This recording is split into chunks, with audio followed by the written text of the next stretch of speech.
Citoyen TV met en avant les informations du monde, avec des citoyens, pour des citoyens et par des citoyens attachés à une coopération gagnant-gagnant entre États souverains et en soutien aux acteurs qui défendent le droit des peuples à disposer d'eux-mêmes. Bonjour, bonjour, au sommaire du JT citoyen du 1er avril 2021. Côte d'Ivoire, Laurent Gbagbo définitivement acquitté par la CPI. Réaction de Lourinho Maurice. USA patriote et pour finir, France patriote. Commençons tout de suite avec l'actualité en bref. Le président de la commission de la CEDEAO en Guinée pour discuter des enjeux de paix dans la sous-région. Le président égyptien Abdel Fattah al-Sisi a souligné mercredi la détermination de l'Égypte dans la lutte contre l'afflux de migrants clandestins et leur transit par la mer Méditerranée selon un communiqué de la présidence. 9 journalistes travaillant pour le magazine Science et Vie, dont la quasi-totalité des rédacteurs titulaires ont annoncé avoir démissionné. USA, la Cour suprême du Wisconsin annule l'obligation de port du masque et les ordonnances du gouverneur Tony Evers, démocrate. Et pour finir avec l'actualité en bref, en prévision de l'élection présidentielle, Marine Le Pen quittera la présidence du Rassemblement national après le congrès de cet été. Elle souhaite être la candidate de tous les Français. Tout de suite, Côte d'Ivoire, Laurent Gbagbo définitivement acquitté par la CPI. Cet acquittement qui est confirmé, ça veut dire que c'est la fin du procès, il n'y a plus de recours pour l'accusation, Stéphanie ? Non, il n'y a plus aucun recours. L'affaire est définitivement close. Alors la confirmation des acquittements signifie aussi que ils ne peuvent pas être poursuivis devant d'autres tribunaux ou devant la CPI ou devant d'autres tribunaux. Il y a une règle en droit qui s'appelle non bis in idem et qui dit que on ne peut pas être poursuivi 2 fois pour les mêmes faits, donc ils ne pourront jamais être poursuivis de nouveau pour des faits relatifs aux violences de 2010 et 2011 en Côte d'Ivoire. Donc c'est aussi l'un des effets de cet acquittement. Et vous savez, la procureure demandait le non-lieu et le non-lieu aurait laissé ouverte la possibilité d'engager d'autres poursuites. Là, c'est définitivement clos. Le dossier Laurent Gbagbo et Charles Blé Goudet à la CPI est définitivement refermé. Tout de suite au sujet de l'acquittement définitif, réaction de Lourinho Maurice.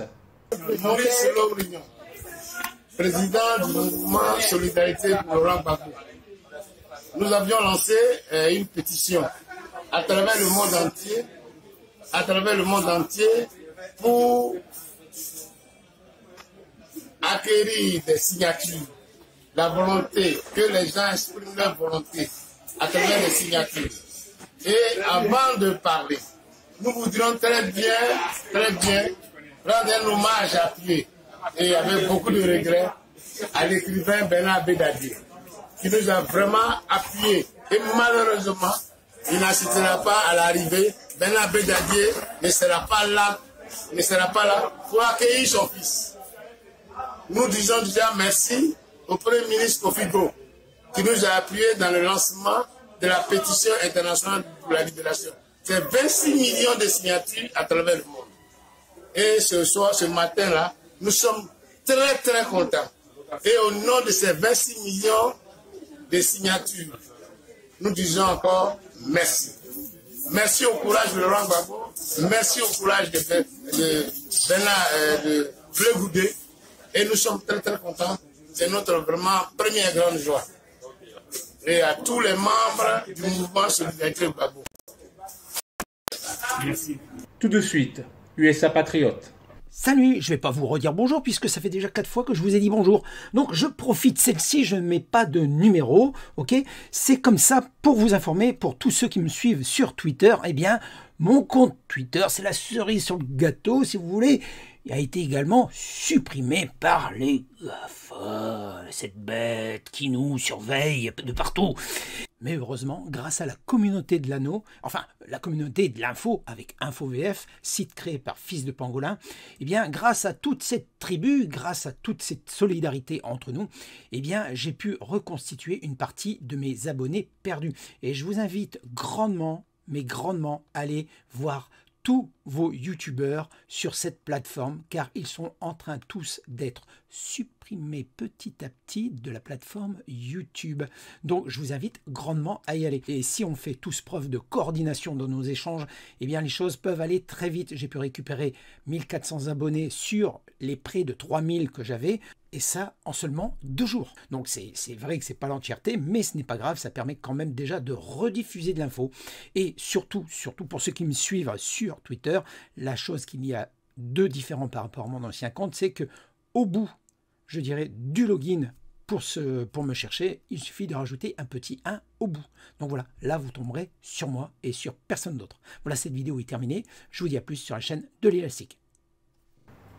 Et pour finir, France Patriote. Bonjour à tous, alors je vous fais cette vidéo tout simplement pour vous dire que mon compte TikTok a été banni suite à plusieurs signalements qui ont été faits sur mon compte suite à mon passage dans l'émission Le Quotidien. Donc je compte sur vous pour faire circuler l'information comme quoi j'ai été bannie injustement. J'avais quand même une communauté de 120 000 abonnés, ce n'est pas rien. Ça m'a demandé beaucoup de temps, beaucoup de courage de défendre la France à visage découvert. Je me suis pris des menaces de mort au quotidien depuis 1 an. C'est encore le cas. Je pense que mon travail ne doit pas être saboté. J'ai toute ma place sur TikTok. J'ai le droit à la parole. Je ne fais que dire des vérités. Je ne suis qu'une citoyenne française qui défend les intérêts de son pays. Et je ne vois pas où est le mal à ça. Dans tous les autres pays, c'est normal de défendre son pays. Donc si vous trouvez ça normal de laisser des gens qui crachent sur notre pays et des gens qui sont là toute la journée en train de faire de la propagande pour insulter les Français et insulter notre patrie, et qu'à côté de ça, vous faites sauter le compte d'une jeune femme qui est juste une citoyenne exemplaire, c'est dégueulasse.